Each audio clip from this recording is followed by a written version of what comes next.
Okay, welcome to our new Gambia platform, weekly talk show. Today is November 6th, 2022.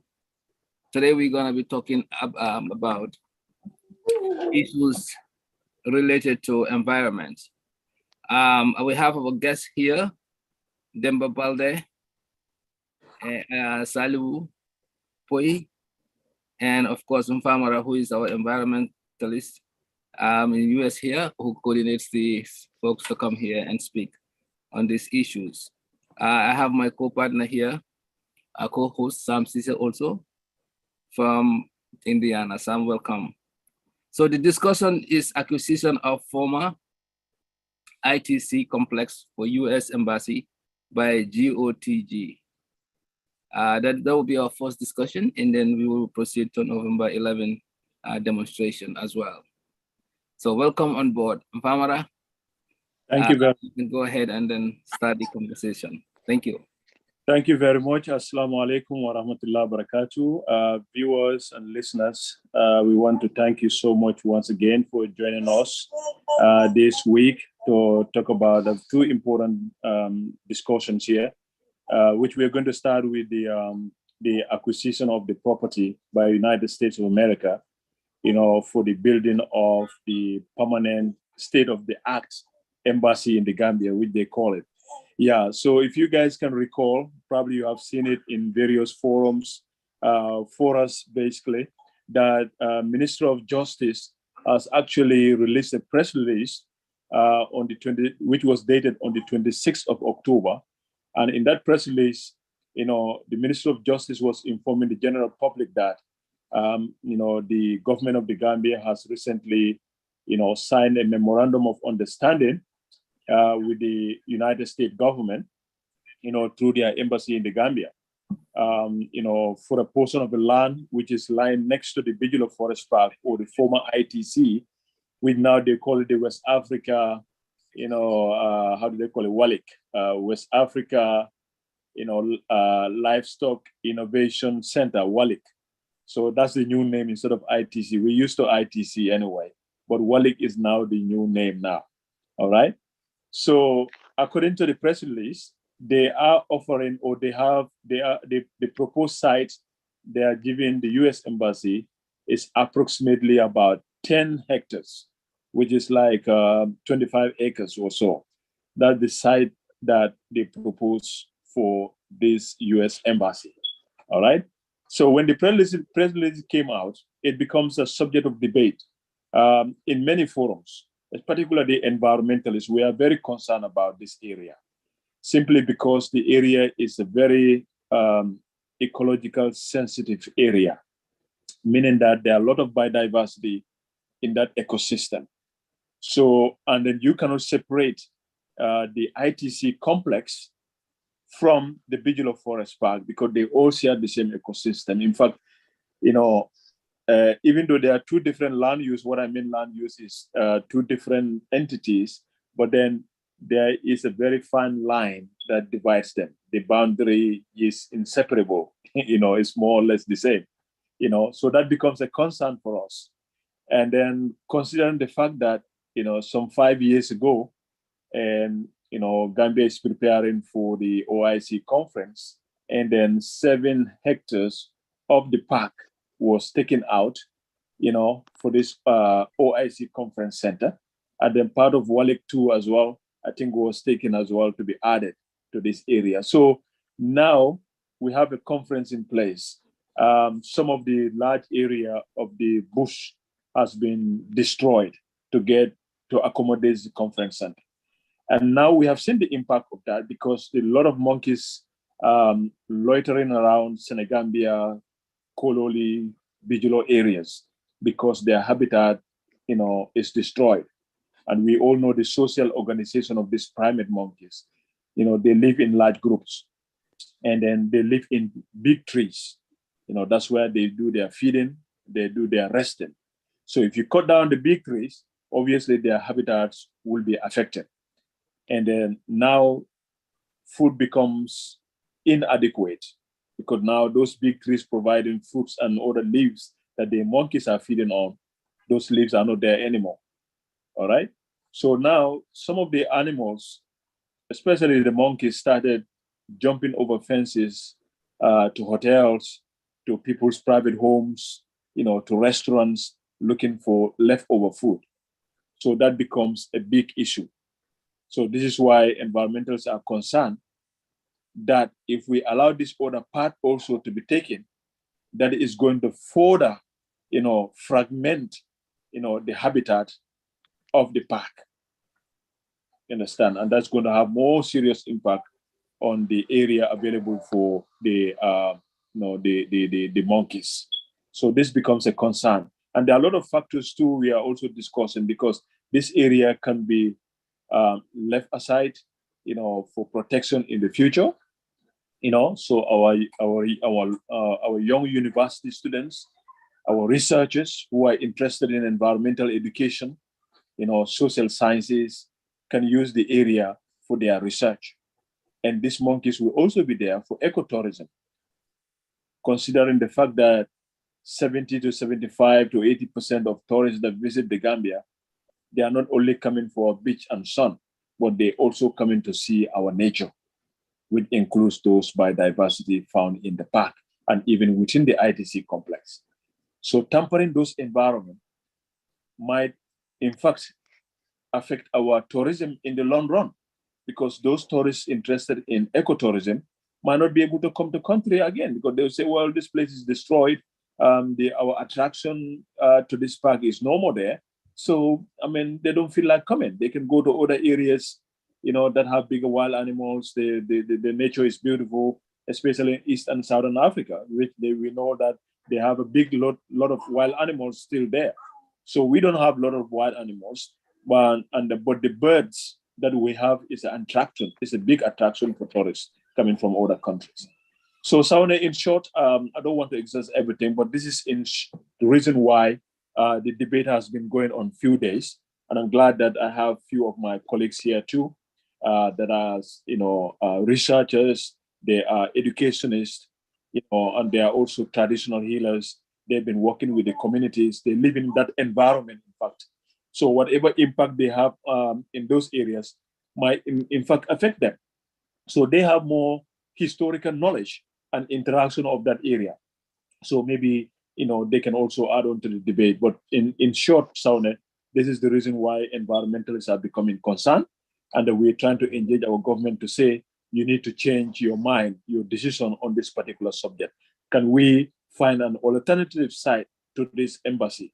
We respect the diplomatic relationship between the Gambia and the US, and we recognize the contribution the US government is doing in the promotion of transitional justice, democracy, and other things that the US is providing for Gambia. But we are saying our nature is also beautiful, and we want to preserve this nature for a younger generation coming, so they can know what is a red colobus monkeys, because those species are very few.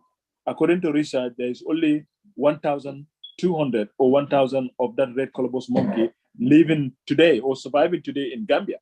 So if we destroy the habitat, we are going to further endanger the species, and they might go into extinction very soon. So in short, Saune, this is why we are coming out to engage our government and tell them that definitely we want to, them to consider this, for the fact that the Gambia is preparing to go to the COP27 climate change in Egypt, and next month the Biodiversity Conservation Convention also will be having their COP meeting.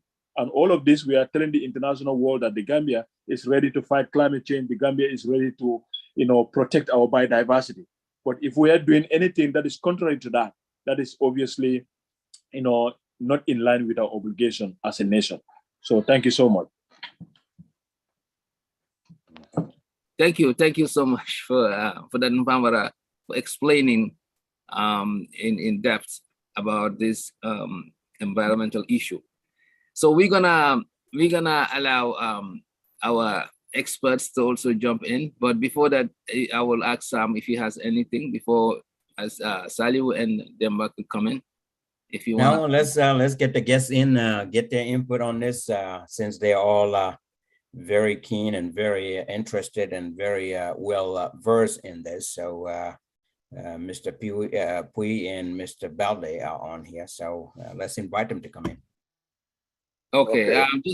Just somebody before they come in, somebody just put some posts here. They were saying that good afternoon. Can you people also talk about an ongoing trouble issue in the country right now, which is that people are complaining that St. Teresa's school in Canifing are banning scarf or head coverage by Muslims. Yeah, I just wanted to throw that out. So, okay, can I come in, please? Yeah, yes, you can come inside. Yeah, I am Mr. Saliu Pui, an environmentalist and presently the head of the traditional healers of this country. I'm a citizen of Kololi, and we are neighbors with Ketsering and Bijilo. When we were small kids in the early 60s, all those places used to be very fine vegetational area, and that was why it was preserved. And forestry with the tourism have been making lot of contributions as far as you know uh, generating of funds was concerned, because monkeys were so much prominent there and they were well preserved. ITC was there before this wallet came. You have different species of plants. Different species of plants are there. Farmer can come back to it again, especially these sibos that we call this coney. You know, Kololi people, Bijilo people, and Keseri people used to go there to look for lot of fruits and a lot of different things that they can find inside the forest. But coming to this point now, when we heard about this thing, this declaration, when it was done by justice, all that we did is that we wrote in our social media platforms condemning all these things. Then later on, we decided that we have to meet the communities. Myself, I was a party. We went to Kesering, we met the Alcalo, who is Mr. Palum, and the BDC boys that are there. So it was a very fruitful discussion. First of all, we greeted them, put on the topic, and then we listened to them. They came out with all that they have for us. So at the end, it was a very good discussion, because if we want to fight about these things, I think it's prudent that we use the mass-based, especially this the mass-based approach is very important, so that at least we talk to the community, let them understand, what is going on, and then we hear from them also, and then we lead and direct them, so that at least they will be a power with us, so that at least the struggle will be won. So we did that in Kitsering. So the following day, we also have it in Bijilo. And for Bijilo, I am telling you, they were just sitting down like that. But when we went there, we motivated them. And this last Saturday, they had a very big meeting with all the stakeholders, the men, the women, and all the youngsters came. So they said we did very well by, trying to at least wake them up, so that at least they can also join the whole thing. So what I am saying right now is that the next thing we want to do is to make sure we write a petition to the Environment Select Committee of the National Assembly. So in fact, this is what we should do this weekend. And then by Tuesday or by Wednesday, we want to make sure that this petition goes to the National Assembly. Exactly, this is what we are doing. And then at the same time, the people of Kololi also, just to add up to that, because it's the same thing, GT board also grabbed their garden, the women garden, the only women garden that we have within this urban area, also was an issue. I'm sure some of you must have heard it. So this is why we are mobilizing the community of Kololi, the community of Kitsering, and the community of Bijilo, so that all these communities will come out when there is any need, to come out. Because for us, we want to make sure that we have banners, we have posters, to make sure that at least the American people, hence they are known for democracy, or respect for democracy or whatever, so that at least they also respect our views, the views of the people themselves. Yes. So at least this is what I have for now. Thank you so much. Thank you, Salo. Thank you, thank you, thank you. That is very important, especially meeting the National Assembly on these issues. So we will note that. We will note that. Okay. All right. So we can have our other guest here, Mr. Demba Balde. Demba, you can come in. Demba, can you hear us? Yes, thank you very much, Mr. Sawane. And I will say thank you to Mr. Pui also, whom I remember meeting last time. I am so excited that they are doing very well, because based on what he has said here, he is on the ground and they are mobilizing people to sensitize them about what is happening. To start with, I am Demba Balde, and an environmentalist. I am a student doing PhD presently on climate change and education at the University of the Gambia. I am also a lecturer at the Gambia College. I lecture social and environmental studies. So I am a historian as well.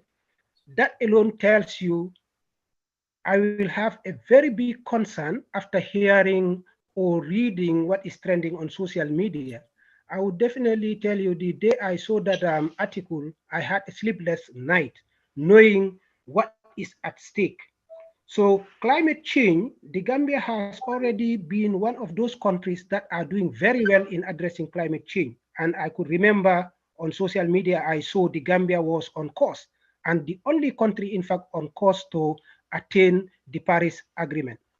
That is a big That's plus. true. Mhm. But knowing what climate change entails and knowing that particular environment, I went there in May. I visited that place when I was in the Gambia.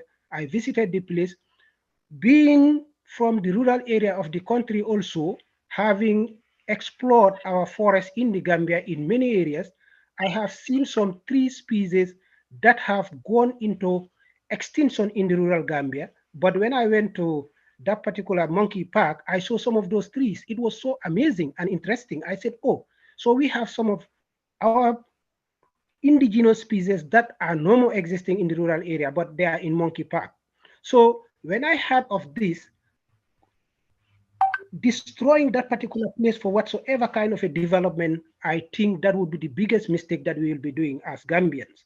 So as an environmentalist, knowing that particular place, knowing the processes that happen in relation to addressing climate change, knowing where we came from, knowing the history of the Gambia and what is at stake, I do not think any kind of development will definitely replace what will be lost in that particular vicinity if it is allowed to happen. So I was very surprised because I know that the Gambia, we already have a ministry responsible for climate change, having us even established that ministry in the first place, saying Ministry of Forestry, Natural Resources, and Climate Change. That ministry should indeed work very well to make sure that anything related to climate change is given prominence. And I think this particular environment is key. So I was even very surprised when I saw the message coming from the Ministry of Justice, and I haven't heard anything from the Ministry of Natural Resources, Climate Change, and Environment. I have not heard anything from their end. So this is even surprising. It is surprising to me. But as an academic and knowing what is at stake, I cannot definitely be quite over it. So I got up and wrote an article. I shared it in a platform, this particular platform. I shared it there because there are a lot of environmentalists and people who know the processes.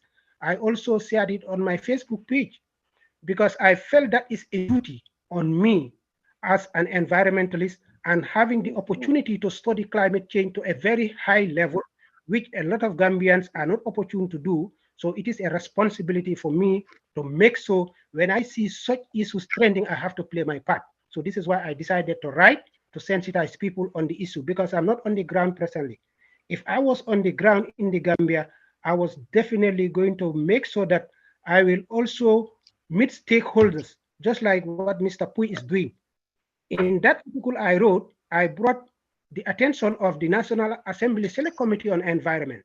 These are all stakeholders that are very, very important. And I think if something at stake like Monkey Park is trending, all these important sectors must come together, sit together, put their heads together, and make a feasibility study, what is at stake, and how are we going to replace it.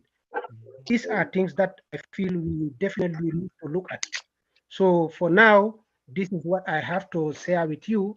I am very concerned about that environment, and I said it even on the article I wrote. I said the American embassy could be given another site. There are many places where they can use, where they can build whatsoever.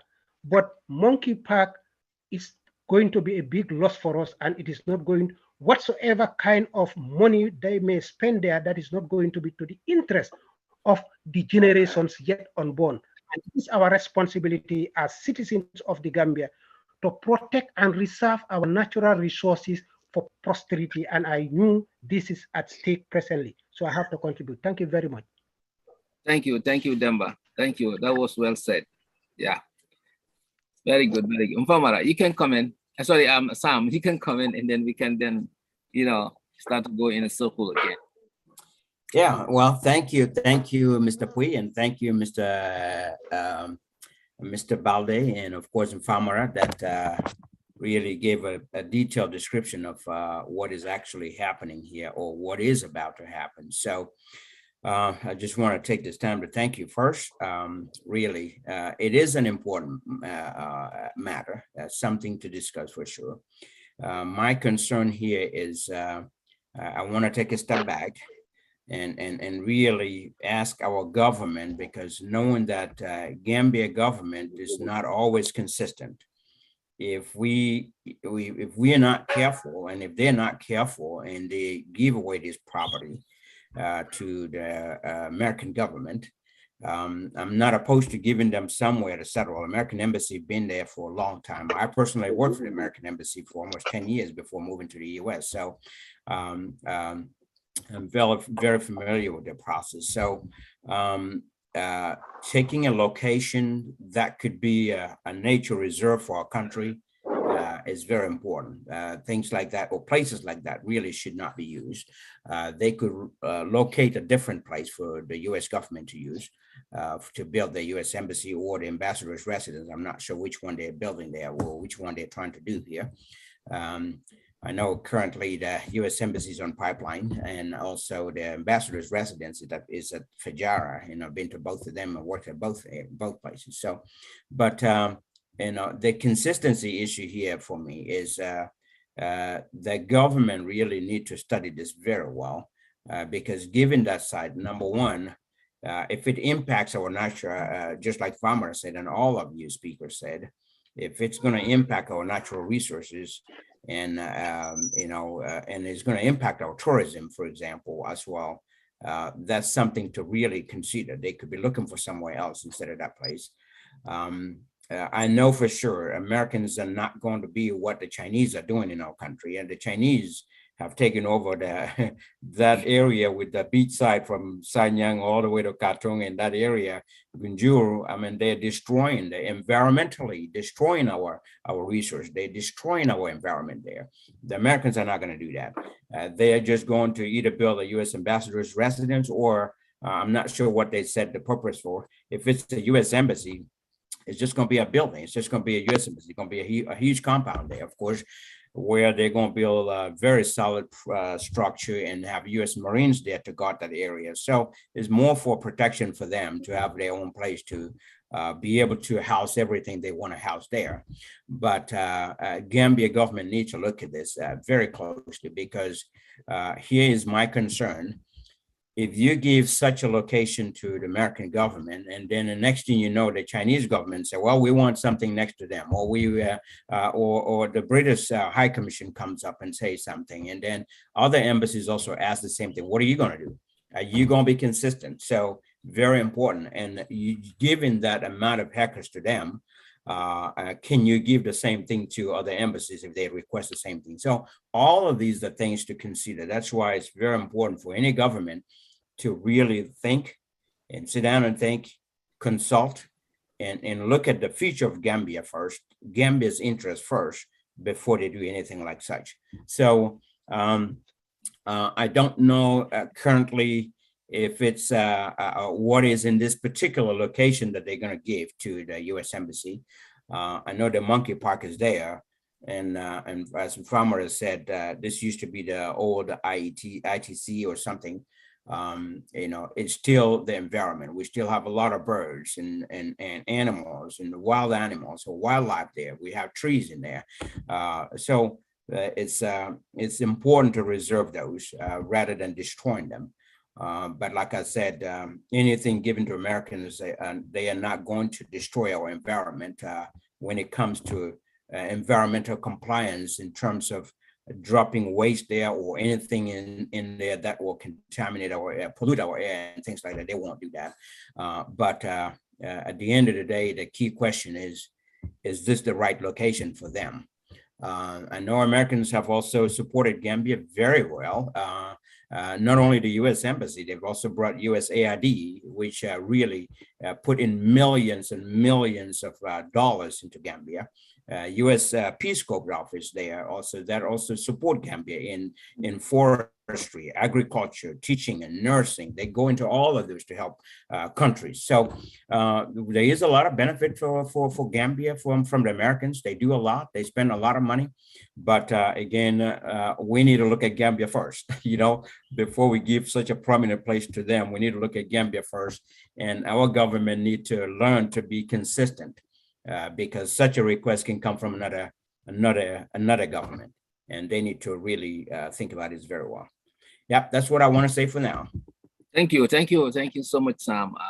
So I think based on what we're talking here, this is an issue of having giving a location that belongs to wildlife.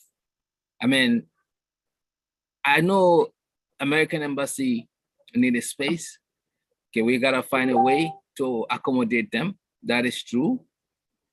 Okay, we understand the relationship, the importance of having their embassy there, but like Mfamara and others said, having to trade that off, that's the question here. Last time I saw someone post on Facebook, is showing monkeys at residence, climbing where people live. I mean, like, it's just like, basically they're living with people. So that's not a good habitat for these animals. And these are animals that we definitely need, and we should have a place for them. So what is it that the National Assembly, and I had, I think Aliu said this, oh no, is it Aliu? Salu said this, they trying to propose something to the National Assembly so that they can make some, legislations to see that, this kind of thing could be mitigated or could be controlled. Because, I mean, we looking at Gambia, we're looking at going and taking lands, I mean, using it for our own needs, but we are not thinking of reserves. We are not thinking of environment. We don't have even parks. We don't have parks in the reserves lands whereby government or, the government of the city can use for other things that are more important and that are environmentally related. But all we want to think about is building house, cutting trees. And this is why we are in the situation that we are in, which is, our animals are running into extinction, and we don't have, wildlife as we used to, and so forth. If you look at, areas in Baribu and other areas, you barely can travel from Farafenni to Terouan, and you will be counting trees on the way. The last time I was there, it was like, what happened? This used to be all forest. Why? Because we are just greedy to be taking our natural, resources and environment and using it to other needs, but forgetting that we are not, replanting these trees. We are not doing the basic needs to preserve the environment. So I think this discussion is very important.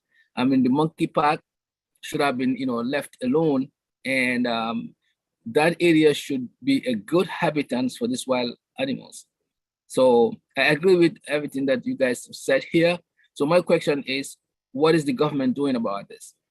I will ask, either of you to answer that. If you know anything that the government has done, to mitigate this problem, or or maybe they don't know the impact of this, or maybe they are in a greed of getting something in return. That's why they are not doing anything about this. Because any sensible person will know that these monkeys, they need a place to go, and they cannot be living with us. Yeah, so that's one question. The second question is, I just want to find out about the legislative body, which is National Assembly. How far have they gone with this issue, and if there's something that is in plans to make sure that we can do something about this. And then I know the last question I would have is, and any one of you can answer this. What is the plan? Especially those of you environmentalists who are out there studying, in the Gambia. I mean, what are the plans to gain our environment back? Not only in the combos, but also in the inner lands. So I have 3 questions there. Thank you very much, Sawane. I will start with what the government is doing. Right now, we did not know much detail about this press release since it came from the Ministry of Justice and the ministry responsible for environment. We are yet to hear from them. I don't know whether the Justice Ministry was representing their view as well, but we are expecting after the press release of the Ministry of Justice, the Ministry of Environment too need to talk to the general public, and then they can go into detail what the press release, the message the press release was trying to send out to the general public, because all environmental issues are under the administration of the Ministry of Environment. Okay? So in the press release, we understand that a memorandum of understanding has been signed. Now, the details of that memorandum of understanding has not been released to the public. We have not seen the memorandum of understanding, and we all know that memorandum of understanding, once signed, is almost close to the end of the deal, because this is not a preliminary meeting or a message that they are just telling us the intention of the U.S. Embassy. That has already been there, and we understand this has been an ongoing discussion for a while, for a few months now, before they reach to this press release. So this means that they have been discussing this issue. And one thing we are concerned is we want to know, because Bigelow Forest Park was established, by Act of Parliament in 1952 or 51. They started it and then become 52. All right. And the Department of Forestry is entrusted with the responsibility of managing our forest resources, our forest parks in the Gambia. All right. Of course, government have the right to take away any forest park they want, or part of any forest park they want. But there is a process that needs to be followed according to the Forest Act, which they should do the gazettement of the park before you do that. That means you are removing the status, the protection status of the park, that this area is established as a forest park, but it's no more a forest park, or part of it is not a forest park. Of course, the area we are talking about is not within the Bigelow Forest Park, okay? But we are saying they are in the same ecological area, in the meaning that any activity in ITC complex will impact on the biodiversity. And then going back to the OIC Conference Center, which we definitely know that has affected part of Bigelow Forest Park. There was no environmental impact assessment that was done. In fact, it was the environmentalists that alerted the Environment Agency, because we have seen that communication they wrote when the Chinese contractors started bulldozing part of the park for this OIC Conference Center. When the environmentalists knew about it, we started crying out, we started consulting. And then NEA officially wrote to GT board trying to find out what was going on at Bigelow Forest Park, because they were not aware. And then NEA, by that letter communication they sent to GT board, they've asked the GT board to stop all operation until further notice, until they will know what was going on. Then the job was stopped for about a week or so, and then they come back in again and started bulldozing. So whatever decided with NEA, we don't know. Whether NEA give them the clearance to go, we don't know. We don't know the details. But we know that they did not follow the environmental procedures. And then the park was not degazetted. Part of the park was not degazetted before this bulldozing was supposed to start. So that's a violation. That's a clear violation of the Forest Act, and that's a clear violation of the National Environment Management Act, which is the NEMA.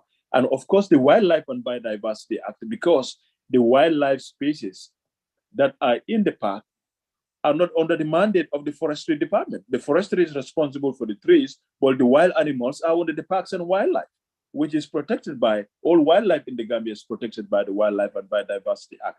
So any habitat that is destroying the red colobus monkeys is obviously a concern for the Wildlife Department, so as the forestry.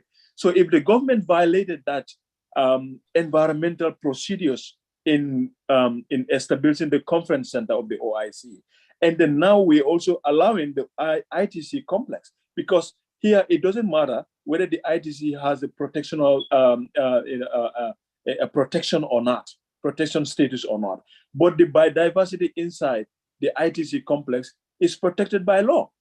This means like those coney trees, the borassus that Mr. Puyi was talking about, you cannot fell that borassus tree, even in your own compound, much more ITC, which is a very diverse area, without taking a permission from the Forestry Department.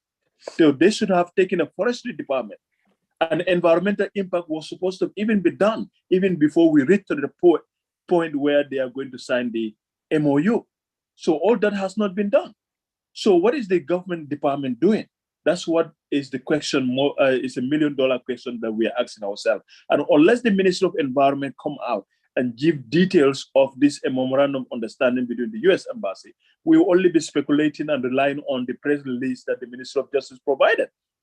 And as for our own knowledge about how forests and protected areas and biodiversity conservation is being managed in this country, we are just coming out with those kind of perspectives. But the ministry definitely needs to come out. And I understand the Gambia Environmental Alliance recently have been invited by the permanent secretary. The details of that meeting also has not been fully disclosed to the public. We know American Embassy also invited them for a meeting.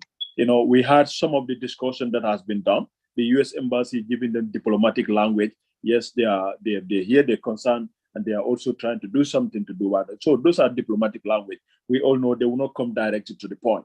But it is the Gambia government that owe us responsibility to explain to Gambian people, especially in a highly biodiverse area that belongs to the whole country, that our government should not hide away from us.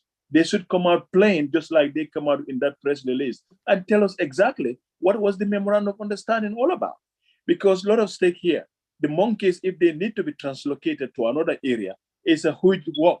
And the Department of Parks and Wildlife does not have the capacity. I'm telling you that because I work with the Parks and Wildlife Department. I have used the DAT gun before to tranquilize animals in translocating them. I know the department did not have the enough vehicle and equipment and material. If we have to do translocation of animals from one place to another, we don't have the capacity. It's not there right now. And then we need to have a trained veterinary doctors to be ready to get involved in that translocation. So there's a whole lot of things. But the one thing that press release mentioned was about the Visitor Information Center at the forestry, that they are going to change and make it to the standard. And they also say that the ITC complex will be moved to somewhere else. It's not all about that. It's more than that. Because we have a lot of animals in that park. Where are they going to go if that area is cleared out? So they have not put that into consideration. And their plans and options did not highlight those recommendation or mitigations, to go by before they embark on this, giving out this area. So there's a lot of things that we don't know yet. And we still expect the ministry to come out and explain to the public. And of course, they need to get Wildlife Department involved in this process. It cannot be a Forestry Department alone or the ministry and then, getting wildlife out of this. Obviously, we know that it's a big stake. So far, this is what I know that the government need to do, because Bijilo Forest Park is protected.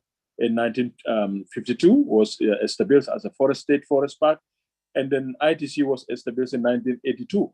But these two land uses are compatible because the ITC is not doing any damage to the environment. All right, the monkeys are using the ITC as a home range. That means animals moving from one location to another to feed, to rest, and then go back to the park and use that area for sleeping and just like their daily routine activity. That's the area they are occupying. So if you are taking out their home range, then obviously it's going to have an impact on that species. So we must have mitigation measures in place how to protect those animals so that they don't go extinct. And the other thing is, we know the area they give to U.S. Embassy will be extended down up to the coastal area. That's up to the beach area.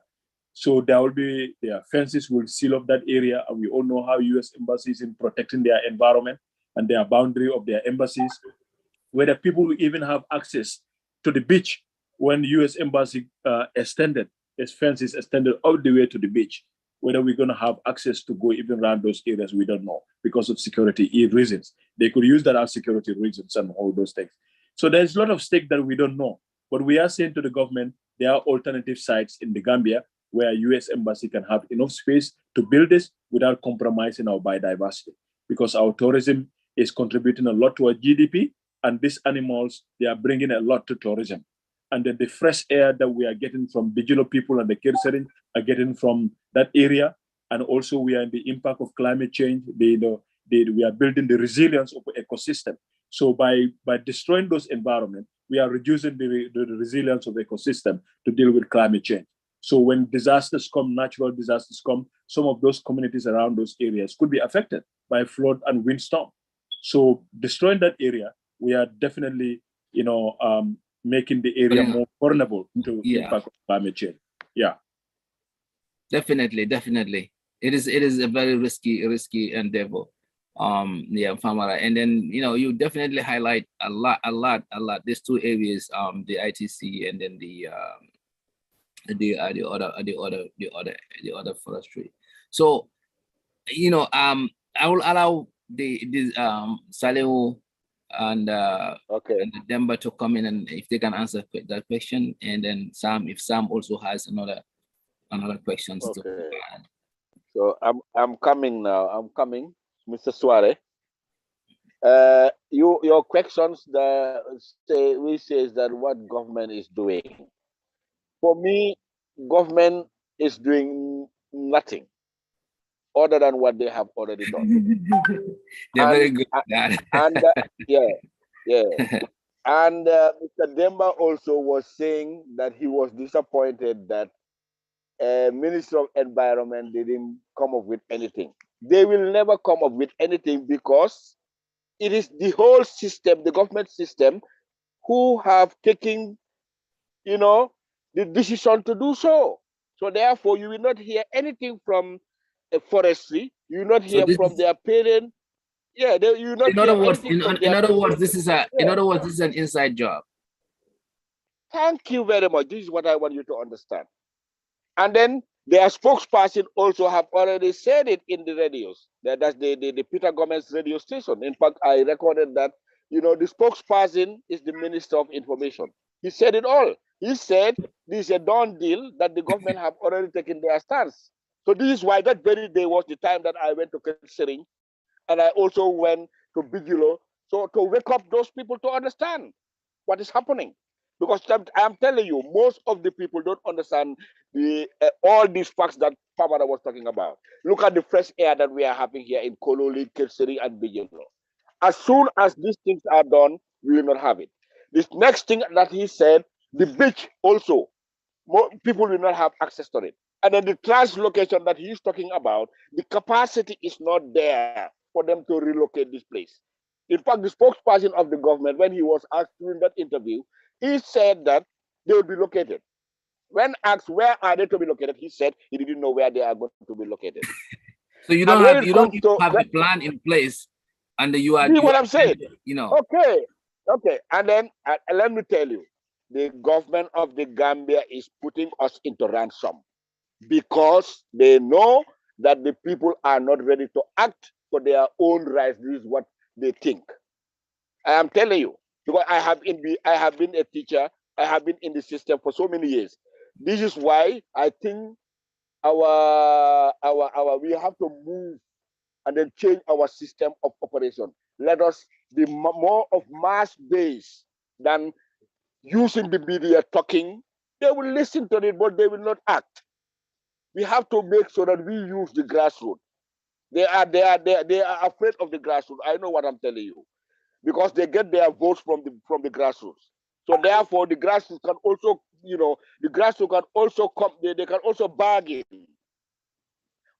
of what they want. Well, how? What is But their problem? how are we gonna? How are we gonna?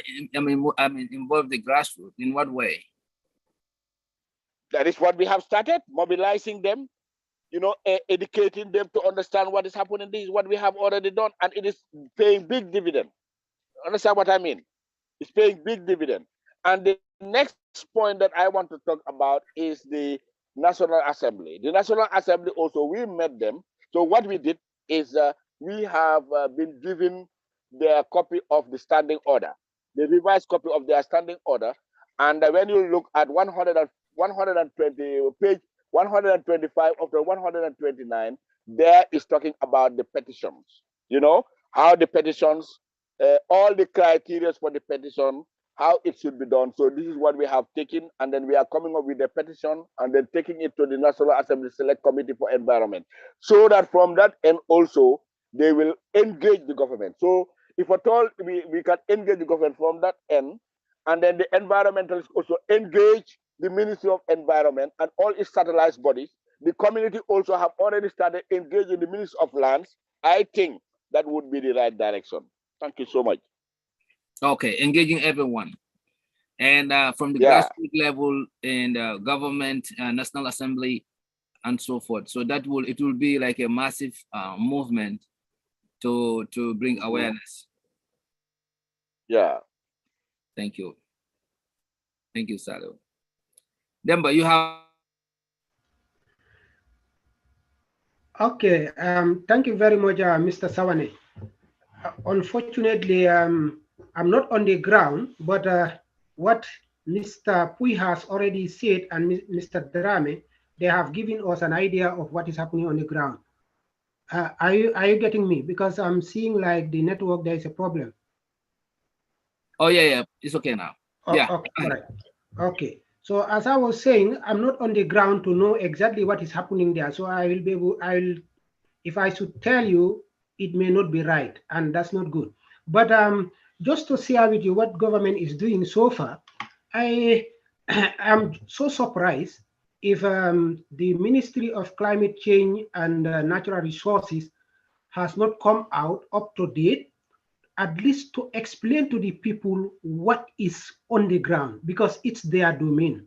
So to me, what I believe what is happening in the Gambia is this: a lot of people doing the work is either they do not understand the work that they are doing, or they are not interested in the welfare of the Gambians. Because in the first place, the National Assembly Select Committee on Environment, if they know very well what environmental processes are there, if they have that background knowledge, they are not going to wait for any other group in the Gambia to engage them before they take a stance on this particular topic. Personally, knowing it, this is what prompted me. When I saw it on social media, straight away I took my stand. So I believe if the National Assembly member Select Committee on Environment had a background knowledge about environmental processes, they were going to start working and addressing the issue before even Mr. Pui and others will confront them with that. And equally, the Ministry of Climate Change, we say Ministry of Climate Change. Knowing climate change, in the Gambia, forestry, the trees play a very significant role. They serve as carbon sink that everybody is looking up to now. The world all over, people are thinking of how do we sink the carbon that is creating devastation for the entire globe. Then if the ministry is aware of that, I do not think they would participate in anything that would be geared towards destroying our trees. Going into that forest, the kind of trees I have seen there, they should not allow anybody to cut even a single tree at that particular place if they also know what they are doing. This is why I am saying two things are happening to me from my end. What I believe is two things. One, either people do not know what is at stake and they are the people responsible, or they are not concerned about the welfare of the Gambian people. I will give you an example. I did a research in the rural Gambia and I engaged many communities. Most of these community members, the Badibus you are talking about going up to Basse, I have met a lot of communities. And one thing that came out clearly is that the forest of the Gambia has been destroyed. The destruction of the forest, they are blaming the forestry department as the main body responsible for the destruction of our forest. Because I went to many communities, they will tell you this. Look, a particular gentleman spoke to me, and when he said this, I was very sad. He said, I was going into the bush and I saw a tree.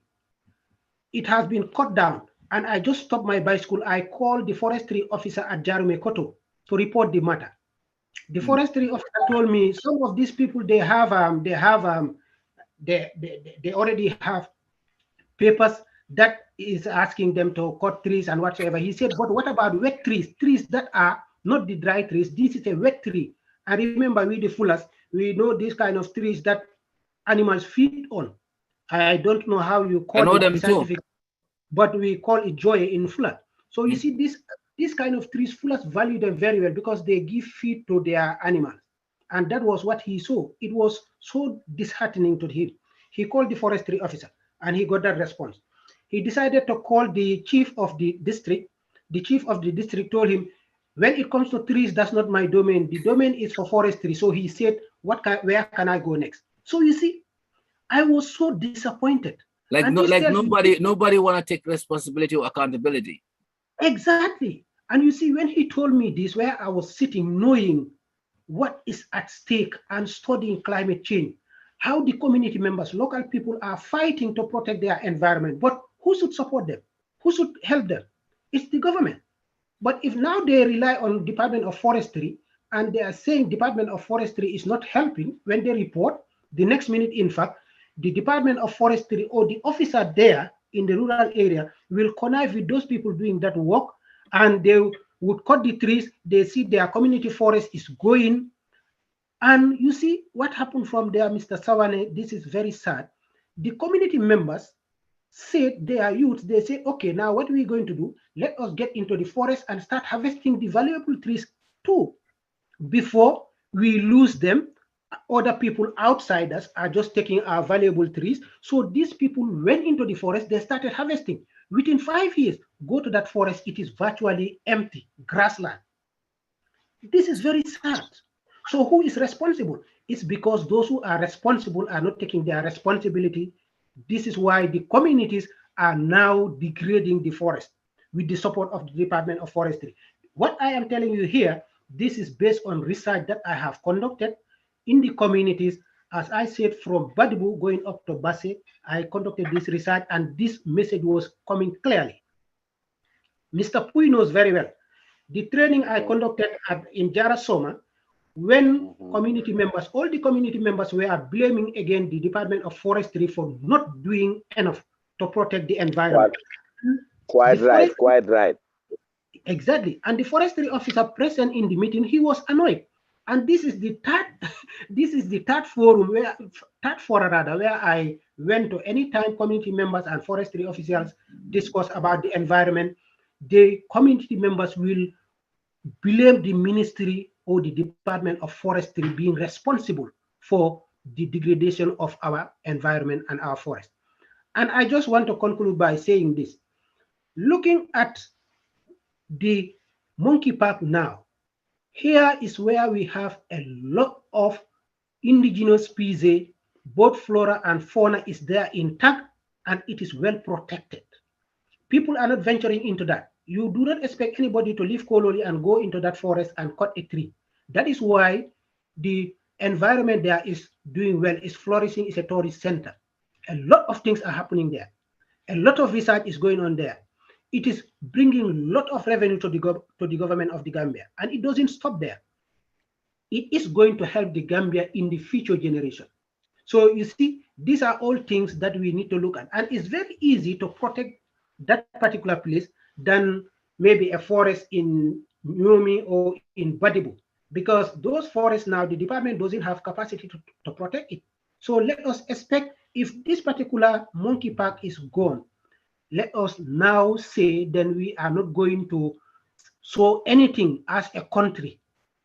In our history, we're not going to show anything to our children that we will definitely tell them this is what we have transferred to you. This is what we inherited, and this is what we have transferred to you. We owe a lot of things to our future generation. So this is why we have to work very hard, at least to make sure that the remaining flora and fauna we have, we protect it selflessly.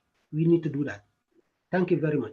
Thank you, Demba. Thank you, Demba. I think Sam want to say something because I was let Sam come in, and then I have one more questions. Then we can just No, I think between the three of them here, Famara, Mr. Balde and Mr. Pui, they really covered all the details. In fact, I had a question before, and that question was answered by Famara when Famara was talking. What was the question? It was about, is this U.S. Embassy going to impact, or is it going to take part of the monkey park? And the answer is no, it's not going to. So that was something I wanted to know. Even though there still lies the environmental impact that we are all talking about here.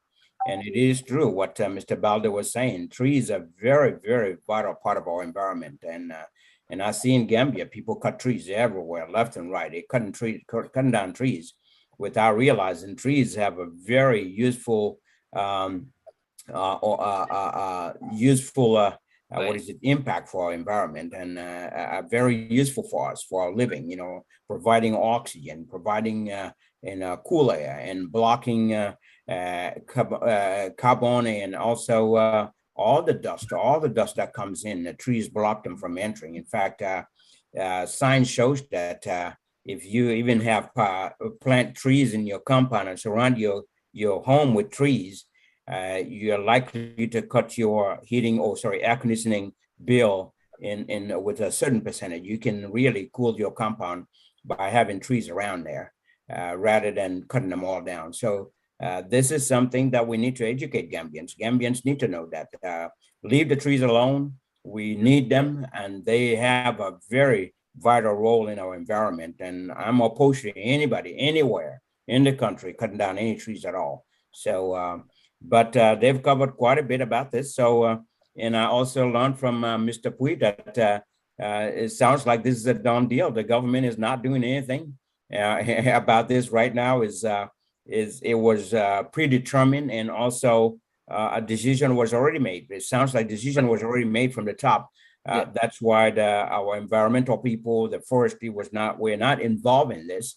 And so they have nothing to say. And that's why we got whatever it was, a press release from or something from the memorandum of understanding from the Justice Ministry, but also the Information Minister also clarified or said some things about it. So really, it looks like they really bypassed those ministries that are supposed to be involved in this and made the decision to do this. So if it's a done deal, it's sad. But I think the other speaker, I believe is Salih said that the grassroots level and other stakeholders, has to push it.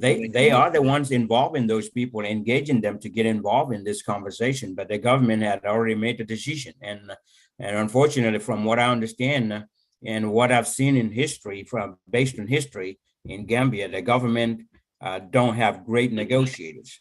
When they making decisions, they make decisions and do things without really consulting the right people, and also not asking the right questions and not doing the right things. Because if they are to make the decision already to give this place to the U.S. Embassy, they would have, or they should have, at least engaged the U.S. Embassy and tasked them in moving all those animals from that area, and they would do that, for them safely, but if none of that, I don't know, so I can't tell, but if none of that is done, shame on us.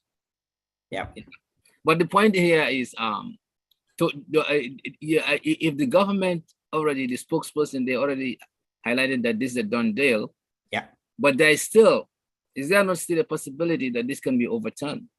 Well, the reaction from people is what's going to cause that. The reaction from people and what Mr. Pui is doing, engaging people on the ground and going to the alcalos of Kolori, Kersering, and Bigelow and engaging the people, and then going to the National Assembly members, engaging them too. Hopefully they can do something about it to stop it. But if that doesn't happen, boy, we will be at a loss. So far, what portion of it has been tempered that caused the monkeys to come to the residents? Because there must be something touched. At what level? I don't know. Maybe Mr. Pui can answer that. Mbamara, yeah. Mbamara Pui. Mbamara, yeah. You mean Mbamara can, yeah. this new one or the old one, the OIC? Which ones? Where is the influx of the monkeys coming from right now? It's coming from the park. So the park has been touched, kind of. Oh yeah, it's been touched from the first project, which is the OIC Conference Center. No. They have taken 7 hectares from the park. Yeah, they should not have done that. Yeah, so 7 hectares of the park has been taken out for the OIC Conference Center. So that's the results. That's what we are experiencing now. The results of that. Oh yeah, because a lot of trees are in that 7 hectares, big trees for that matter. This Borassus trees, the conies that Mr. Pui is talking about. The monkeys like coney, and they like climbing up trees. And then there are other big trees, like the yellow trees, the other, other big trees. They've been cut down. So all of those, when the sun gets very hot, the monkeys go up the tree and relax over there. And then some of those trees are fruit trees, wild fruit trees. They are providing some, food for the animals. So if you get rid of those trees, so this means when the sun gets too hot now, the monkeys, because of their population, they all cannot fit in small area. So some of them have to go to the hotel areas, go sit around the building area somewhere cool, or some will come around close to the gate, and then, waiting for people to come and give them food. Some will go around the swimming pool. In fact, you see that sometimes. So that's have an impact on them. So if there was an environmental impact study done before the OIC conference was done, then they could have put all of these factors into consideration. That monkeys, some of them might move out. How will we stop them from moving out? Maybe we can get some water pools in the park. Provide water, maybe provide some supplementary feeding, or maybe do some. If the population is too high, depending on if they have to done the count, they can say, okay, we got so many population of these monkeys here. Let's take some out and take them to either Kiang West National Park or in Yomi National Park or somewhere in Jara, Mm-hmm. And then that also has to be put in the study, has to be done to do that, because sometimes some of these animal species, for 2 families to interact, it takes them a while to get used to each other, because one family will definitely detect that this family does not belong to us. And there is always a competition in fighting, and then, competition for resources and food. So this means that before you translocate animals, you have to really understand to do that assessment and do an understanding. So it's better if the red colobus monkeys go to an environment where there is no red colobus monkeys, then it's easier for them to adjust to that environment quickly, because there will be less competition between other families. And then from time goes on, they'll get used to the environment, so long as there is food, and then, life will go normal as them, because they are used to, feeding on their own in the wild, But now some of these animals are now used to people feeding them. So their ecological behavior is changing. Has changed, yeah. Yeah. So now instead of going out to go in the wild to look for food, they are now waiting for peanuts around the trail, waiting for tourists to bring food for them. So that's also making them change. They are getting used to people now. So a monkey that is used to the people, get those kind of smell for the human being. So if you introduce them to a wild area, Yeah, they where might those survive. ones are wild, it looks like they are smelling human being, coming closer, even though it's their fellow monkeys. So it can even cause disease transmission, because some people are getting sick. You get flu, you interact with these monkeys, you can easily give them flu, and they can also pass it over to you, because we are, with primates and human beings, we are all the same. From the phylum up to the class level is where we differ. They are primates, and then we are humans, but we have so many things in common. And that's why scientists, when they want to test vaccine for human beings, they test them on monkeys. Because if the monkeys react to those vaccine, they know that it can work for human beings. So this biodiversity that we are protecting today, tomorrow they might be useful for us in vaccination trials, in our scientific research. No, we need them. We need them. We need them. We definitely So, need them. Yeah. Definitely. So the government is not putting all that into consideration. They're looking at the money that is coming. We understand about 28 million US dollars is being offered. That's just out of the blue. I don't know. I'm not saying it's true. We are hearing a lot of things. And then people have the right to speculate because the government is not coming out to tell them what is happening, what the MOU is, how much are they selling the land to. Yeah, so I'm not they need on to that create figure. that transparency. Yeah, They're not transparent in what they so do. there's no transparency. So I'm not sure about that figure that people are talking about, but it's all speculation. Yeah. It's sad. So yeah, this is what is happening, unfortunately. Sad. So do you think this is purely economics, or is it purely lack of knowledge? It's economic because that's what they know. They are seeing the money that is coming in. Their understanding about environmental issues is very low, So that lack of knowledge. Very low, yeah. Even at our National Assembly level, their level of understanding of environment is low. Yep. Environment is always given a back seat when it comes to government priority. Yep. Even you look at even our national development plan, you see that environmental issues are embedded within tourism and agriculture. It's not a thematic area of its own. That's how you know that this our government is not very aware of environmental issues. They are not. Yeah, they are putting the most important thing in the back seat. Yeah, in the back seat. Maybe under the eyes of some of them, they are thinking, this is a wild area. They're just harboring snakes and owls. They are going to harm us. Not knowing that those animals are very important for us. They are very, very important for God. God doesn't make mistake. God create every creature for a very good reasons. Snakes, for example, even though people are afraid of snakes, but snakes are controlling rodents population in our community. And we know we are all farmers. We go to our farms and do that. But when there is a rodent population control, the rats and mice, they destroy our crops more than any creature. But the snakes are controlling the rodent population. Where you have snakes, there's less rodents and mouse, and because they feed on them, So this is what is happening here. Bigelow is not causing any, disturbance to the people here. We are getting money out of it. In fact, it's one of the forest parks that is bringing a lot of revenue for government because that's where tourist concentration is visiting. Researchers are coming, they are paying research fees, paying visitors, going inside the park. And we are getting fresh air. You cannot put the monetary value to the fresh air that people are getting when it's too hot. It's very expensive. You want to put monetary value to the air we're getting from trees, you're talking about trillions, because you cannot attach the value to it. There is no price tag to the oxygen we're getting from trees because that's our life. So I think we need some of environmentalists in this government and in this National Assembly. So in fact, the president should have an environmental advisor state house by now. Yep. It's far better than those political advisors that are not giving him much information. Because the president himself is the chair to the National Environment Management Council, which is the apex body of environmental body in the country. The president and the 5 ministries, we call them the big 5s, the foreign ministry, the finance ministry, the local government and land ministry, the justice ministry, and the environment himself. Those are the 5 ministries that are, those constitutes the body of the Environmental Management Council.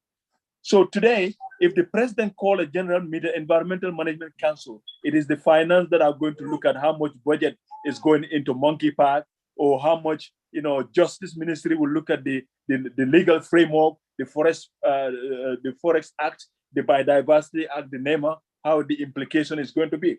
This is what it should be. But that council is not functioning.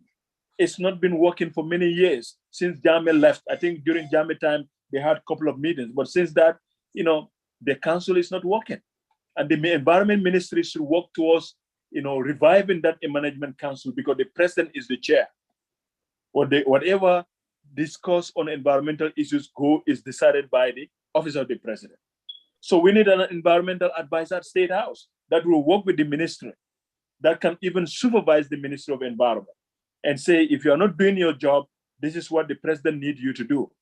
So, but that's not happening. And this is why there is a lot of gap here in terms of our biodiversity management. So many forest parks have been degazetted recently in the last 5 years, you know? Right. So we are losing, like Mr. Demba is saying, the communities are losing hope in the Department of Forestry department, because they look up to them to help them to conserve our remaining forest. But if the real estate companies are even encouraging in the forest park, and they are being supported by our own government, our own Department of Forestry maybe, you know, then that shows that they don't care about the community forest program anymore, and which the Gambia was well known for internationally, because they are using our program, you know, to sell to other African countries, to sell, this is what Gambia is doing in terms of doing their forest management. And then a lot of countries are buying by our idea, but now implementing those ideas now is becoming a problem. And then forestry is actually compromising their reputation here, and their respect, you know, and reputation is going down, because, you know, people are violating under their own eyes. Nobody will say anything. Nobody will do anything. Look at all this timber trade going on in the country. How many containers have been intercepted at the port? By the end of the day, they put it under the carpet. They release those people, collect money for them, put in the National Forestry Fund, which they have direct control over, because the minister and the director and on the few people in the board can sit down and decide how that money is going to be utilized, including in finance, and do whatever they want to do, you know? So this is the trend we are doing. And that's why Senegalese and, you know, soldiers are now burning, you know, vehicles along the border, because they are tired of controlling Gambian vehicles going to Casamance, bringing logs over. And then the Gambian government is opening their doors to them, you know, giving them the license to go and export. So there is always a conflict between the Senegalese soldiers now, because now they have access in the Gambia using the ECOMOG. So this means what they could not stop during Jammeh's time, now they have the access to do it. They can stop trucks that they suspect come from Casamance, even in our own soil. They can stop those trucks and arrest them, you know? So this is what is happening. That's the serious problem we are in right now. Thank you, Famara. Thank you, Famara. Okay, so I Hello, think we have exhausted this, you know, topic, and then we can have our guests, you know, give their final thoughts, and then we have one more topic that we can go ahead and then just, you know, elaborate on quickly. Yes, so and just to say a few things, I think we have to go back to the drawing board again, because sometimes you might think that it is ignorance, but it is what the Wolof would say, mate. Because we all know what is good for a country. We all know what is good for a country. And then Mr. Sam, I will support what he is saying. Sam said that whether there was any consultation. No consultation. Whether there was transparency, there was no transparency, because the community that owns those lands have not been contacted. They only sat down like everybody. They had the MOU over the air through the newspapers that this was done. So this is why it should not be a surprise, as Mr. Butler is trying to say. It should not be a surprise if all these satellite bodies dealing with environment are not uttering even a single word. It's very pathetic. And then you have seen that Mr. Drame have already said it. 7 hectares have been given in the first place. Now the Americans are asking for 10 hectares, and I learned that they want to add another 4 hectares that would lead them direct to the river, direct to the seaside, meaning 14 hectares. This is what we heard about. And yet it's very pathetic. Just look at it. They said Saudada Kairaba Jawara, being the first statesman of this country, he came up with the declaration in the 1977 about the environment. Then he should have been a very good, renowned person on the environment. But look what happened. See, they took 7 hectares from that environment, destroyed the environment, and named it after him. Look at that logic. Just look at that logic. To me, it's an insult, in fact, to Saudi Arabia, with all the declaration that he has been doing, with all the love for environment he had been saying, but all of a sudden, you destroy that environment and after name it after him. So it doesn't make sense for me. So for me, what I believe is, let us coach our youngsters, let us coach the future leaders of this country so that we go back to the drawing board. That is what I have to say. Thank you so much. And then when we go back to the drawing board, what we should start with? We make sure that all the wrong things are put in place. There are many wrongs. Okay.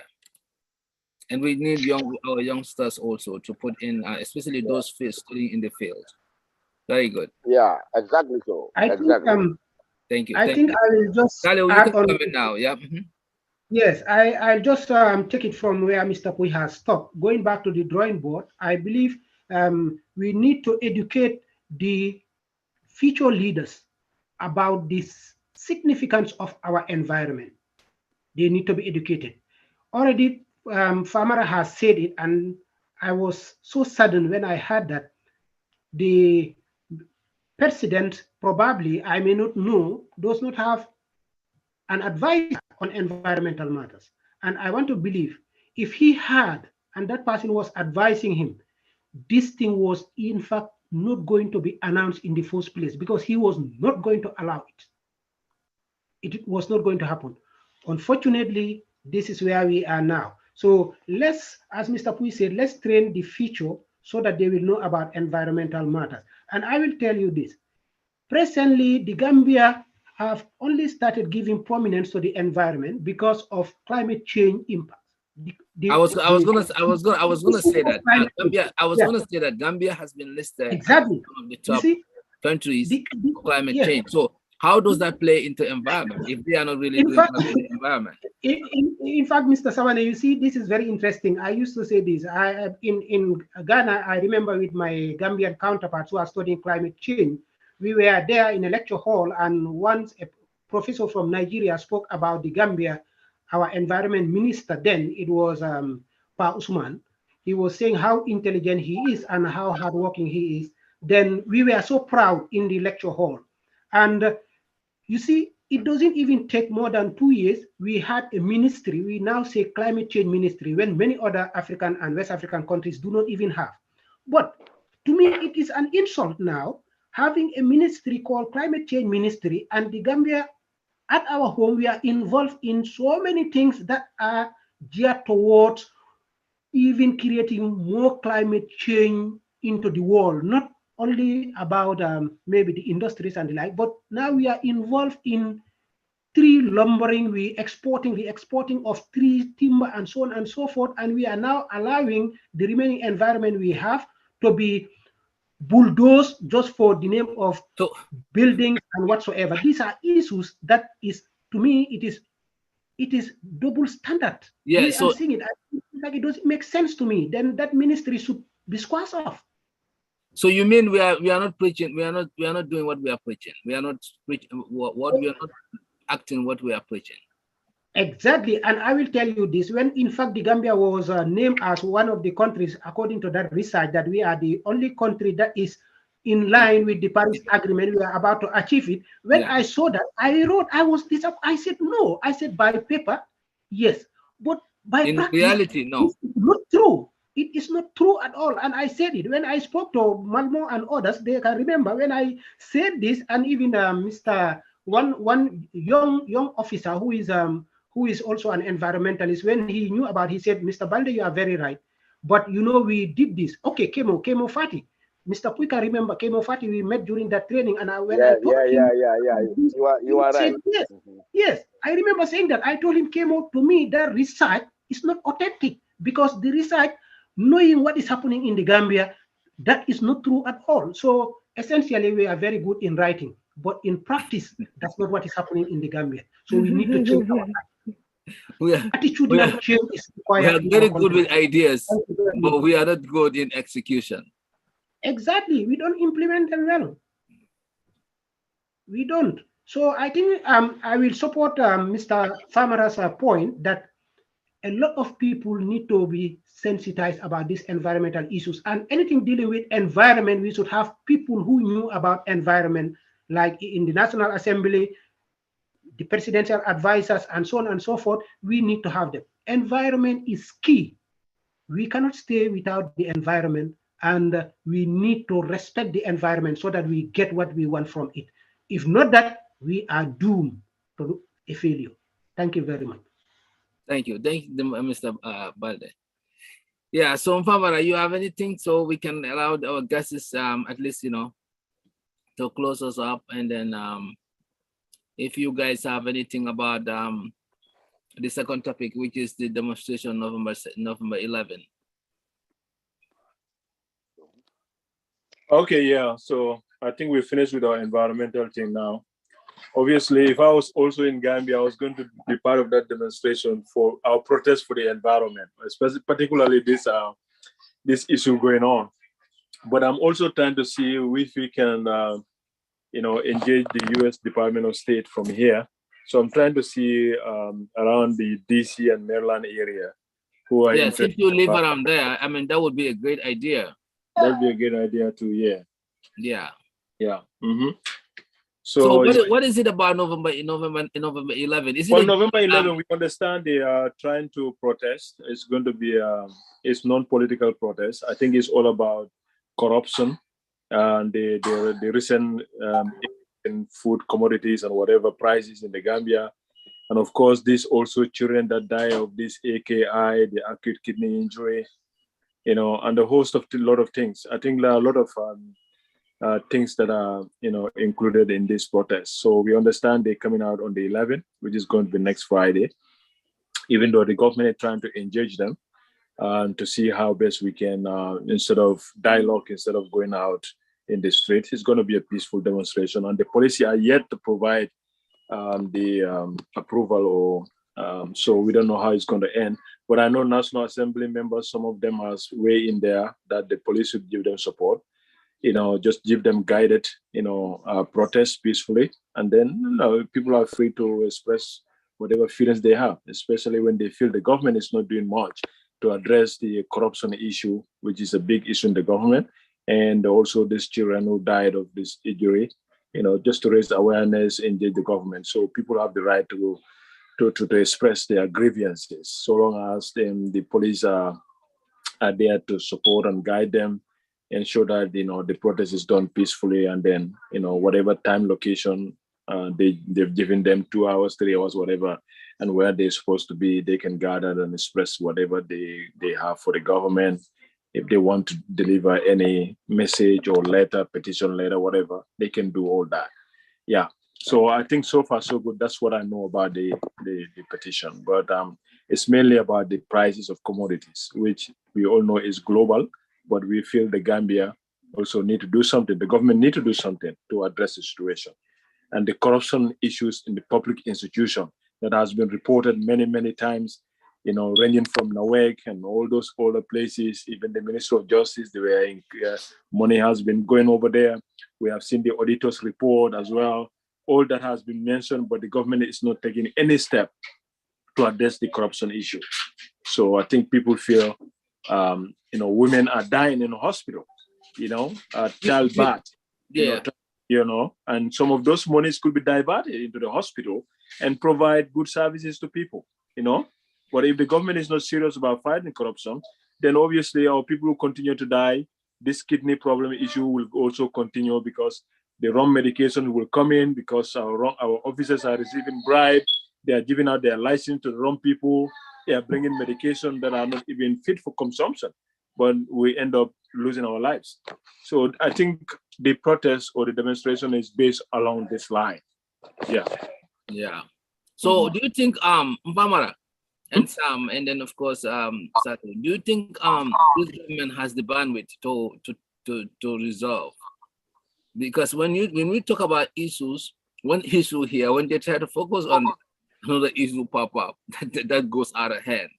So do you think they have the bandwidth? I mean, like they have the capacity, you know, to resolve these problems? It keeps coming. I mean, like we talk about one thing, and then now the AKI comment, you know, other things. It's like, you know, they cannot catch up to the issues. We're talking about now it is electric I mean, now it issue in the beginning. We're talking about agriculture. We're talking about, it's like, you know, the tasks are just multiplying.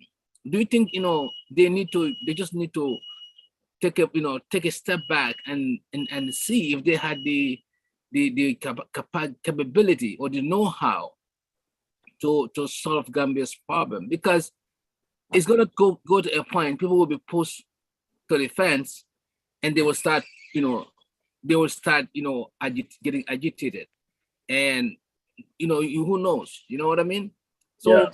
I don't think now the food prices, you know, and then they're saying it's COVID, is the war in, you know, in Russia, you know.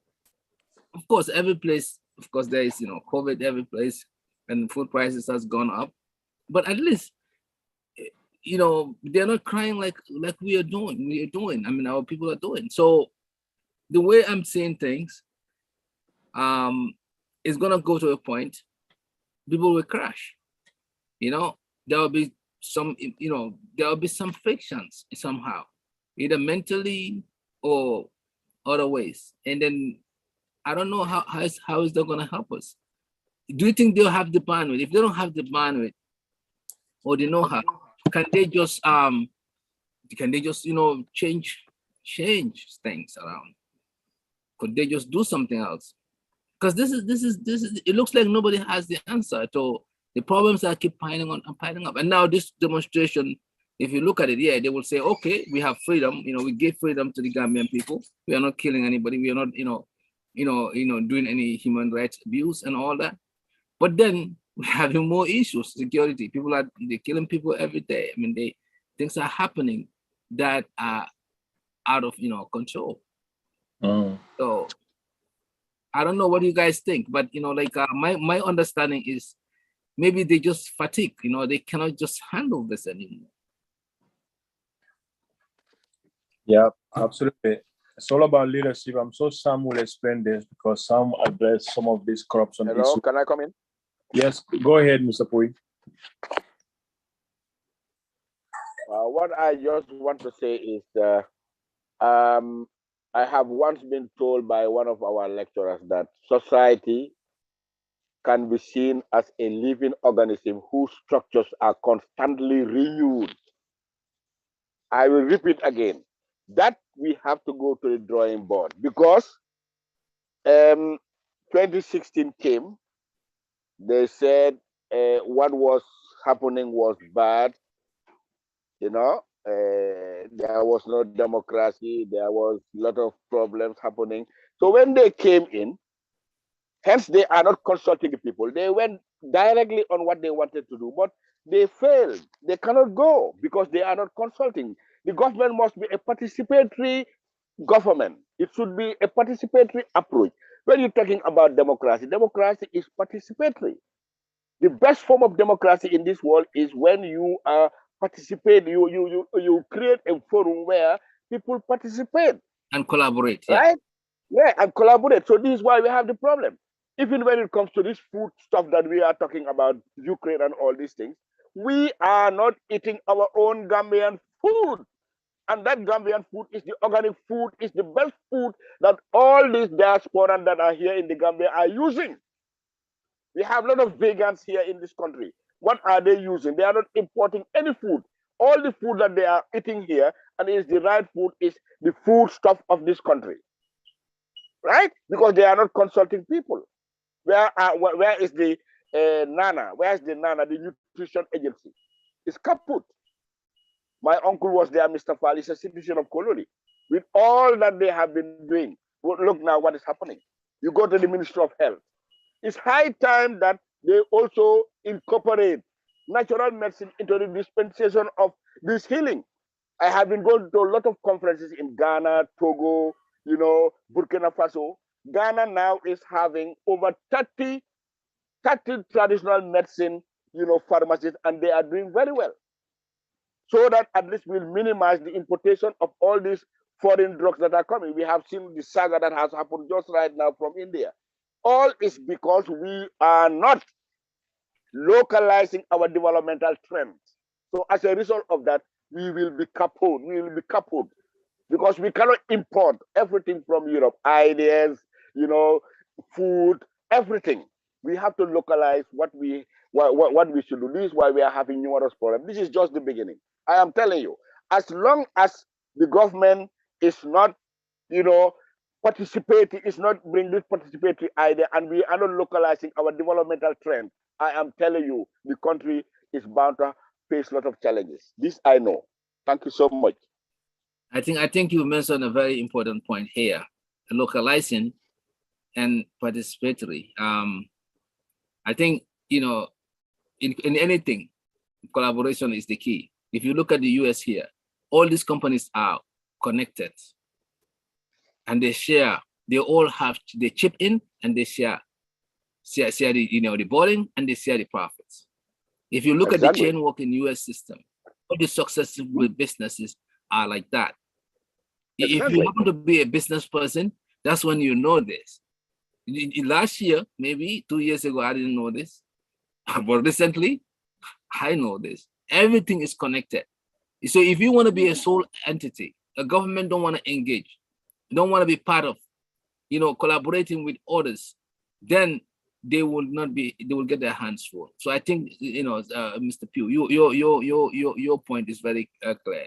And then localizing will also engage, means education, re-education. We go back to the drawing board, like you are saying. This drawing board thing is fancy. We go back to the drawing board, study our medicines, and kind of develop them to sustain our needs. Like you say, Ghana is doing. Exactly. I think I think we either we lack brains in the Gambia, or we are just lazy. It has to be two things. Either we lack brains, or we are just lazy. We don't want the third thing. Probably we don't want to go anywhere. So, but sorry, the problem is we don't like the brain, and we have the stuff. We have the all the necessary ingredients, but the system that controls the machinery is kaput. We will not be shy to say it. It's kaput. Yeah, maybe that's the answer. That's the answer to the problem.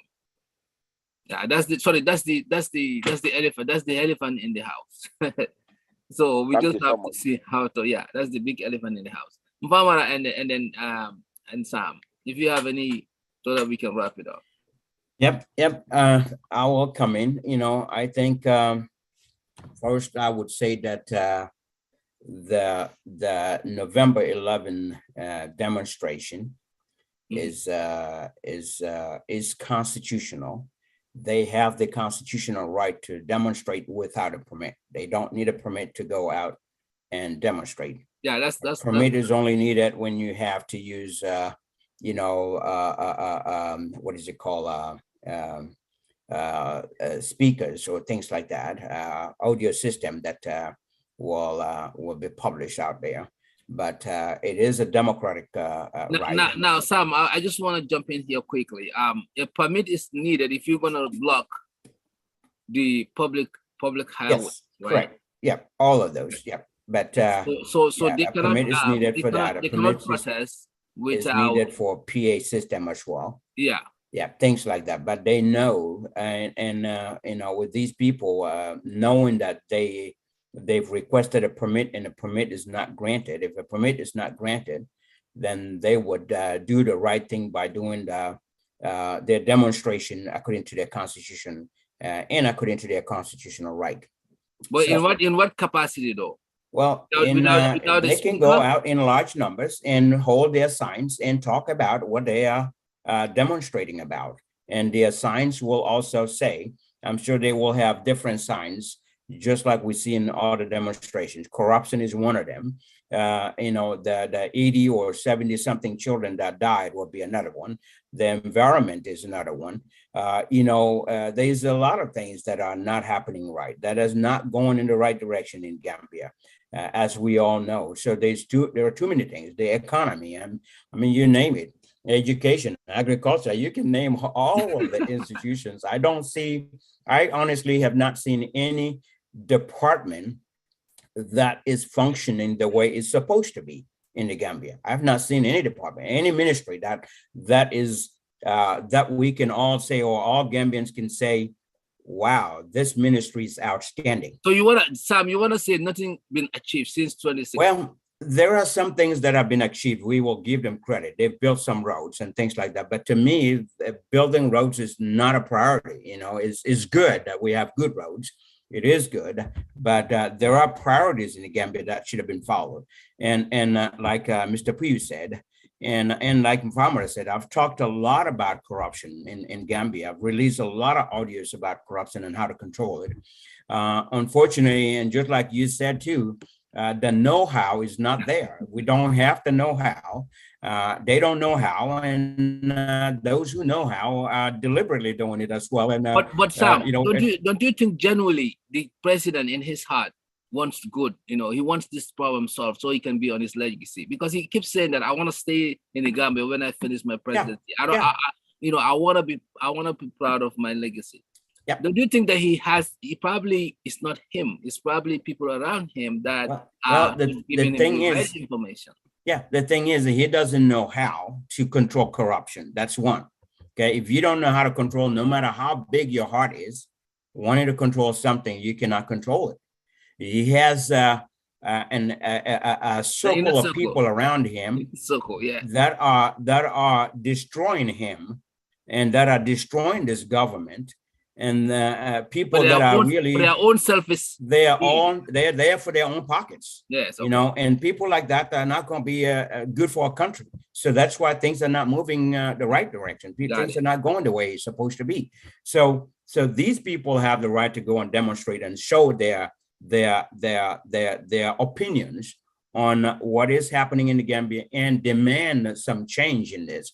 Now we have a democracy. When we say democracy has different meanings, but the ruling or the government by the people, for the people, of the people, and things like that. But we have a system of democracy through representation, meaning we elect National Assembly members to represent us in the National Assembly, to be able to hold this government accountable, but be able to pass laws and approve Gambia's budget. These are one of the top priorities that they have as National Assembly members.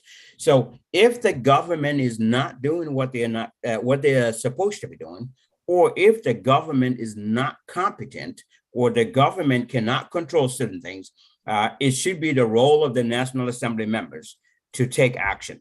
They should be taking action. They should have helped this government. They should have been out years back, 5 years ago, 4 years ago, 3 years ago. Some National Assembly members, or all of the National Assembly members that are there to see the country move forward, should have been out and say, you know what, why this, and ask the question, why, that way we don't get into things like this. And I'll shift for a minute here. Part of the reason the government likes to meet with these people and get to see them, let them write to them and things like that, is all to really diffuse the situation of the demonstration. No government wants to demonstrate. No government wants people to come out and demonstrate and show their inefficiency, because that's what it is. When people come out to demonstrate, they're demonstrating because of a reason. And the reasons are, like we all mentioned, corruption and all the other stuff. There are so many things that happen. There has been so much money pumped into this country since this government took place. Where's all that money? Where's all that money? So there's a lot about this. And unfortunately, and I hate to hear the word, sometimes I hear them saying, people from the government saying that we gave them democracy, we gave them freedom. No, you did not give Gambian people freedom. Gambian people gave themselves the freedom. because that freedom, to live is in the Constitution. That is their right. That's their fundamental right.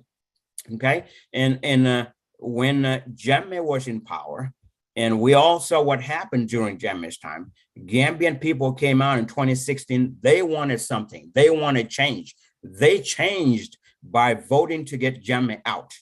So Gambian people created that freedom for themselves, not this government, because there's no law for the government to suppress the people and kill people and take the right away from people. So they cannot do that. So when they say we gave them freedom, they did not give people freedom. I always want to make that clear. The people, Gambian people, gave themselves freedom, period, not the government. All right.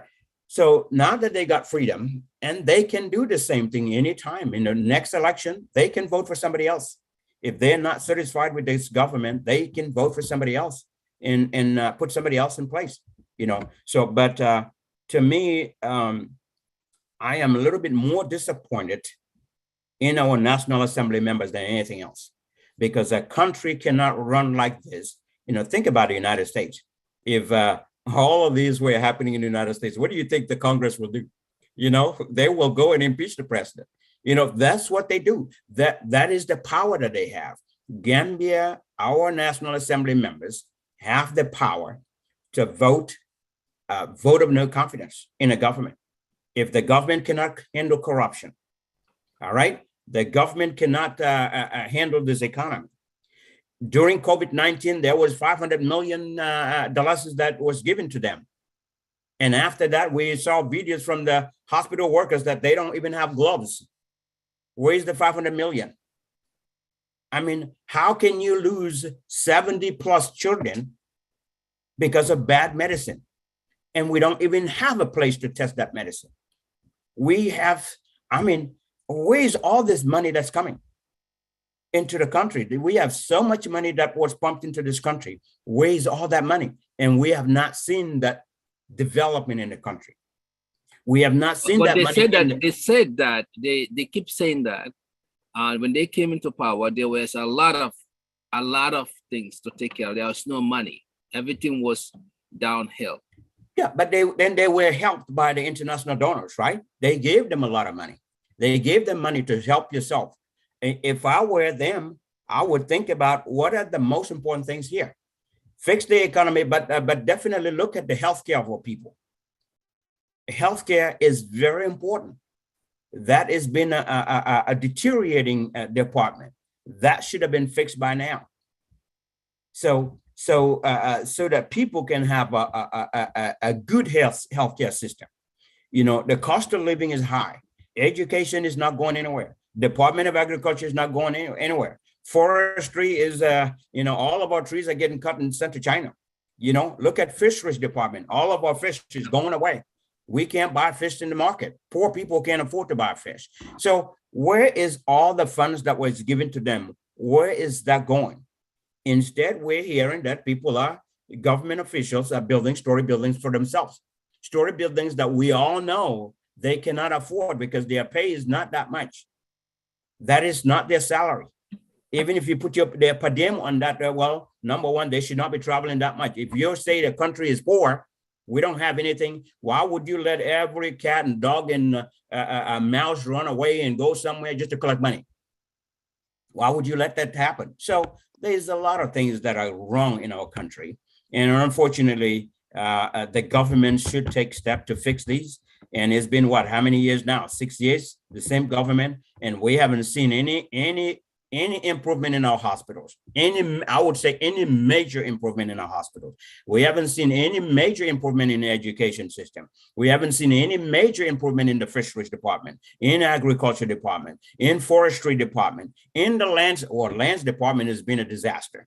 Okay, so you think about each one of these departments, what are they doing? What are they doing? This is the frustration of Gambians. And in fact, I'll say this, these kinds of frustrations in countries in Africa where the National Assembly doesn't get up and impeach the president and impeach the government or hold the government accountable, this is why military coups take place in Africa. This is exactly why. When everybody is frustrated, They're all frustrated. The military get to a point where they say, you know what, enough is enough. We're going to take power. That's when they come out and take power in Africa. This is what causes so much corruption. That's why they take power, even though it's bad for us. We don't condone that. I don't condone that. Yeah. But Definitely. they do it We don't because want they that. have no choice other than use force and take power because of we're going in the hole. Yeah. And we should be thinking about our future and think about our country, our children, our grandchildren, people coming to live in our country. So if we can't utilize the little funds that we have and control that and use and live within our income and make something out of our resource that we have in our country, we have so much resource there. I mean, if Gambia was ran correctly, I mean, Gambia should not be even taking loans anywhere. We have enough resource. If we can control what we have, we don't need loans from any country. But that's what's not happening. This is the frustration. That's why people are out to demonstrate, and they have every single right to do that. So I'll stop here for now. Thank you. Thank you so much. And I think we can, just close it up. Famara can give his final, final, and then Salo, we can also do that. And then Sam, you can just close us out. Yeah, but it's very important. The demonstration, it seems to be going on, unless something change. Yeah. Famara, you can, every day $100. Famara, you can do your final words, and then you can come in, and then we can final words. We close it up. Famara.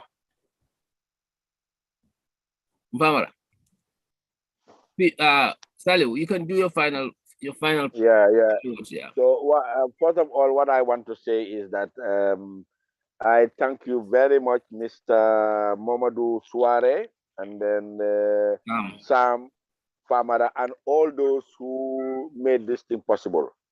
I thank you very much because this is a very good show.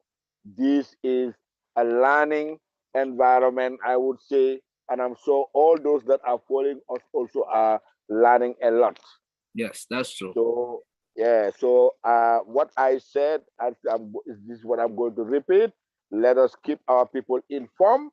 Let us challenge the government to make sure that they start informing people. Let them be transparent. And then finally, I think it's best we go back to the drawing board, right? Because there's a proverb which says in Wolof, Kumunut baut luyahu yaula. Kumunut baut luyahu yaula. If you are on something and you cannot further it up, call other people to come because it's their show so that we make it work. Many hands make job light. Thank you so much. Thank you, Mr. Pugh. Thank you. Thank you, Barbara. Mr. Pugh. Barbara is not okay. It's not there. All right. So yeah, it's muted. Barbara, yeah, he's ready to go to work. Anyway, so Sam, we can wrap it up. Your final words, and then I'll close. Yeah, Barbara, your final words. Okay, go ahead, Sam. Is still muted. So yeah, I'll just say let's wrap it up because at the end of the day, it is what it is, and these two topics are very important, and I'm glad that all of these people got a chance to talk their opinions. So thanks, everyone. Yeah, thank you. So we thank everyone for watching. Again, we are streaming back live in Facebook. You can share it, and then we're gonna send the audios later. But this is very important. Environment is us. We are environment. If without environment, we cannot sustain. We are interdependent to one another, and then we need to protect it. From our animals, our trees, our vegetations, everything. And we should start to localize things. Another pick up ideas from this discussion is localization, especially our medicines, our foods. Once we do that, we're gonna eliminate a lot of sickness, a lot of harm. So that is very important. Thank you very much. Thank you very much. That is something we pick it up from this discussion. And your medicine is your food. Yeah. Yeah. So these are the knowledge that we pick up from this discussion. And also we should engage one another. I mean, we shouldn't sit idle. The government cannot be too big to say that I don't need the people. We can do it alone. We have the money. No, the brains are within the community. within the local levels. So let's engage them, and we should also hold them accountable for everything that they, that is happening. People are saying that, oh, our government don't know this, they cannot do, they are not everything. No, they are everything. Government is everything, and we are everything. So we definitely would have to make sure that we engage them. And then also, finally, we also have to, as citizens, we have to keep our eyes open, and we have to be part of the puzzles. So thank you so much. And Mr. Suarez, is this recorded, please? Is it recorded? Yeah, I can share it with you. Yeah, you please share it. Maybe Famara will know my email or my WhatsApp. WhatsApp. Please. I'm gonna send it on Famara, and then I send it to our group, but I will send it on Famara, and Famara would forward it to you. Yeah. Anybody else? Thank you so much. You have done great work. You have done a great work. Thank you so much. Yeah, this is thanks, Mr. Pui. Again, thank you so much, Mr. Yeah. Pui. Thank you, Famara. Sam. Thank you all. Yep. All right. Thank you so much. All right. Yeah. Thank you, Sam. Sam, we need you in Bigelow. Sam. You need me in Bigelow, right? Yeah. You need to go to Bigelow. I will come there. I'll come there. Okay. Thank you. Thank Okay. you. Take care, guys.